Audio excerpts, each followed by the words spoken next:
What up, Fort Worth family? Fort Worth Fabian back again with a video for the channel. I'm doing a reaction to facts about slavery never mentioned in school from Thomas Sowell.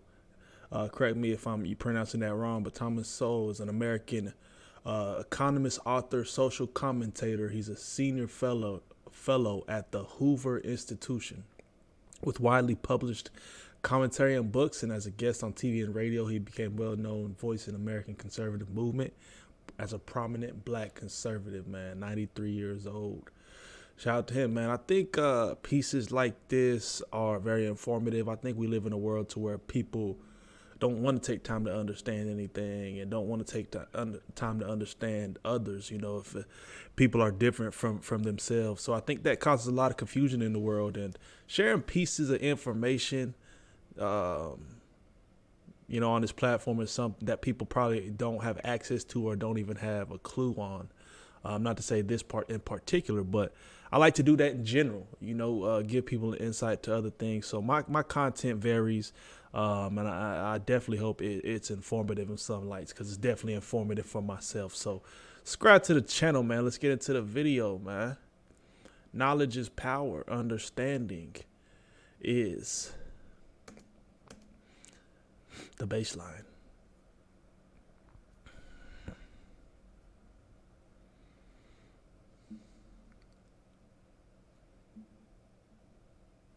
Black rednecks and white liberals.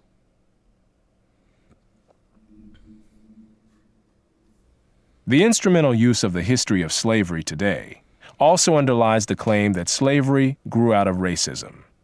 For most of its long history, which includes most of the history of the human race, slavery was largely not the enslavement of racially different people, for the simple reason that only in recent centuries has either the technology or the wealth existed to go to another continent to get slaves and transport them en masse across an ocean.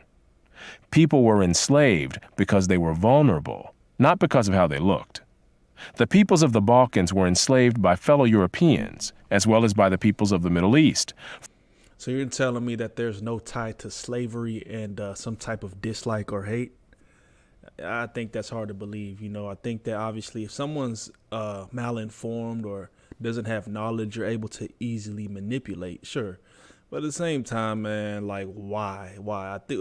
Obviously, I do understand that a big part of why people went over to Africa to colonize certain areas, right, due to resources, things of that sort. So they wanted to enslave the people so that they could have full access to a lot of the things going on their land, you know, natural resources in particular. But I think there's just got to be some type of slight envy, slight discrimination, slight negative perspective towards an individual. For at least 6 centuries before the first African was brought to the Western Hemisphere. Before the enslaved by fellow Europeans, as well as by the peoples of the Middle East, for at least 6 centuries before the first African was brought to the Western Hemisphere. Okay. Before the modern era, by and large, Europeans enslaved other Europeans, Asians enslaved other Asians, Africans enslaved other Africans, and the indigenous peoples of the Western Hemisphere enslaved other indigenous peoples of the Western Hemisphere. Slavery was not based on race, much less on theories about race. Only relatively late in history did enslavement across racial lines occur on such a scale as to promote an ideology of racism that outlasted the institution of slavery. Now, I agree with that. I don't mean to pause too much, but I just want to clear that up in the context that I already know people's going to hop in the comments. Slavery didn't start there, you know, because people enslaved their own people, as he just mentioned. But, yeah. Wherever a separate people were enslaved, they were disdained or despised, whether they were different by country, religion, caste, race, or tribe. In East Africa, the Maasai were feared slave raiders, and other African tribes, either alone or in conjunction with Arabs, enslaved their more vulnerable neighbors. As late as 1891, it was reported that Manyuema slavers had demoralized surrounding tribes, destroying crops, and famine reigned everywhere. Even in the early 20th century, Abyssinians were still raiding other Africans and carrying off slaves. It was 1922 before the British had gained sufficient control in Tanganyika to stamp out slavery there. Arabs were the leading slave raiders in East Africa, ranging over an area larger than all of Europe. The total number of slaves exported from East Africa during the 19th century has been estimated to be at least 2 million. The form in which the story of slavery has reached most people today has been along the lines of the best-selling book and widely watched television miniseries Roots by Alex Haley. Challenged on the historical accuracy of Roots, Haley said, "I tried to give my people a myth to live by." This instrumental use of history, or purported history, is open to the same objections as other instrumental myth-making. Assalamu alaikum. Interesting. Are you restricted in your time, money, and life? My name is Muhammad Rashid, and I... Comment down below y'all's thoughts thus far, man. Despite the impression created by Roots, during the era of the massive slave trade from West Africa, a white man was more likely to catch malaria in Africa than to catch slaves himself. The average life expectancy of a white man in the interior of sub-Saharan Africa at that time was less than 1 year. By and large, men from Europe or the Western Hemisphere that's crazy. came to the coasts of Africa, bought their slaves, and left as soon as possible. Even so, the death rates among the white crews of the ships carrying slaves to the Western Hemisphere were as high as the death rates among the slaves themselves. It was only much later, after quinine and other medical measures enabled Europeans to survive where there were tropical diseases, was it possible for them to invade Africa in force and establish empires there. But by then, the Atlantic slave trade had already been ended. So they're saying that the white folks were able, I guess, I'm assuming that they wasn't able to handle maybe the climate. I don't know. Obviously, they're talking about diseases and things of that sort. But to say that the same amount of white folks died as the same amount of black folks that was on ships transporting, from Africa to Europe, I don't know. That's a tough one to say. Or Africa to the States. It's a tough one to say, man, because, obviously, you would assume that research has been done and that we can actually stand on the validity of that opinion, comment, whatever. But, bruh, slaves were literally kept under the ship's floorboards, chained, shackled, limited food. Unless they had white slaves on there, how does that? I don't know, bro. How? They were living in more oppressing conditions. So to say that the mortality rate was equal, now that's news. During the era of that trade, Africa was largely ruled by Africans, who established the conditions under which slave sales took place. The crew of a slave ship was in no position to defy African rulers and their armies by going out across the land and capturing people willy-nilly. The stronger African peoples captured and enslaved the weaker peoples. The same pattern found over the centuries in Europe, Asia, the Western Hemisphere, and Polynesia. In Nyasaland, the Ngoni and Yao swaggered over and terrorized other tribes. In Uganda, the Baganda made life miserable for their neighbors. Crazy. And the Nyoro and Hima of Anko enslaved Toro women and children. The Tutsi dominated the Hutu in Rwanda. The Maasai lorded it over the Kikuyu and Kamba. And the latter, in turn, held the Indorobo in a kind of serfdom. It was precisely the fact that Europeans, except for the Portuguese, seldom participated in the raids that captured and enslaved Africans that enabled most people in Europe and the Americas to remain oblivious to the traumatic experience that this was, with some Africans committing suicide to avoid capture and wives being whipped as they tried to cling to their husbands or children.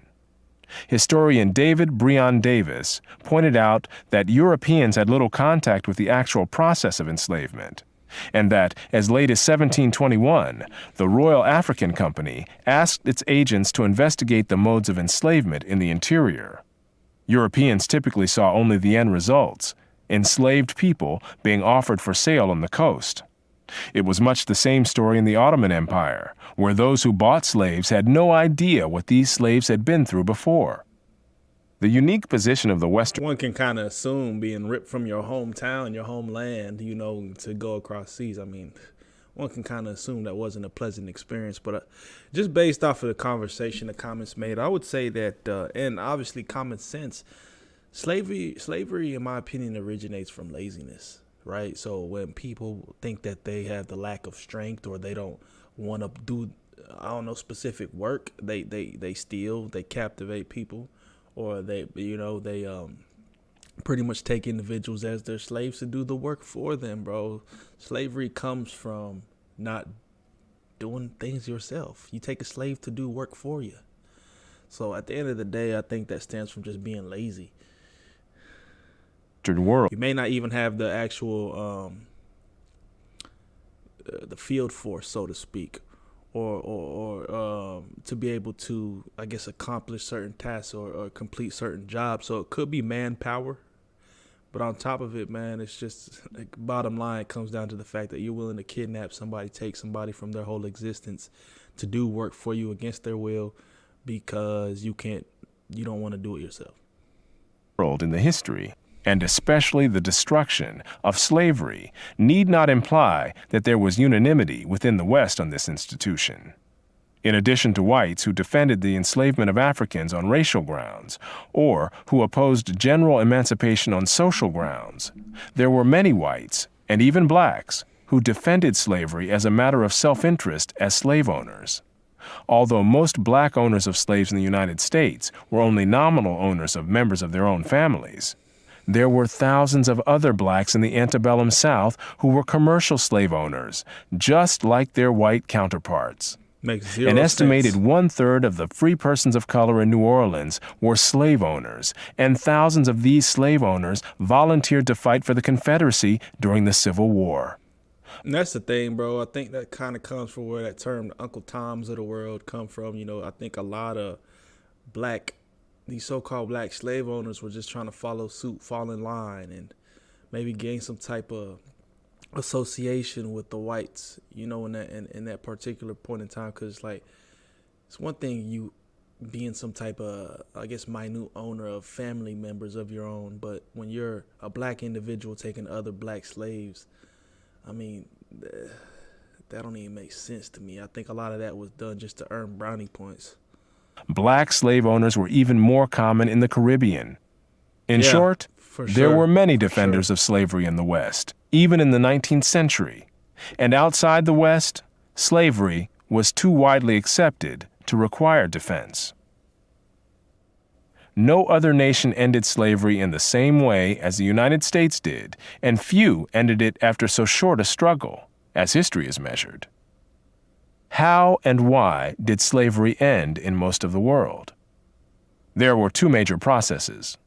Over the centuries, as more and more territories around the world consolidated into nation-states with their own armies and navies, raiding those territories to capture and enslave the people who lived within them became more hazardous in itself, and also risked military retaliation against the countries from which the raiders came. Thus, more and more peoples became off-limits to slave raiders over time. Put differently, the areas which remained subject to slave raiding over the centuries were primarily those where the people lived in smaller or weaker societies. Such societies continued to exist where it was difficult, for geographic or other reasons, to consolidate large areas under one government. This was true of the Balkans, the backwaters of Asia, and much of sub-Saharan Africa. By the early modern era, sub-Saharan Africa, with its numerous and severe geographic handicaps, was one of the last remaining areas from which vast numbers of people could be enslaved. There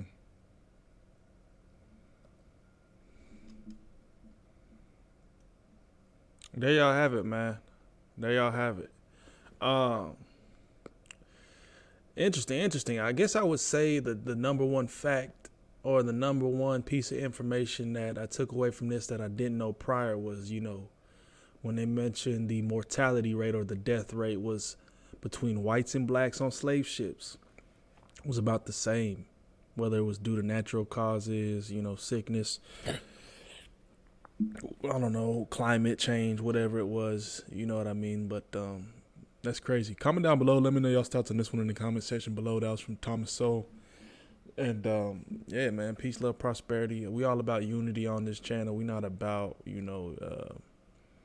segregation and racism and things of that sort, man. It's all about pushing peace, love, positivity to everybody. And like I said in the beginning of this video, A lot of the content I'll share on here is just informative, informational. Sometimes it'll be facts, sometimes it'll be discoveries, things of that sort. And it's only to push the conversation. So comment down below, let me know y'all's thoughts, man. Peace, love, prosperity. God bless y'all. We'll see y'all next time.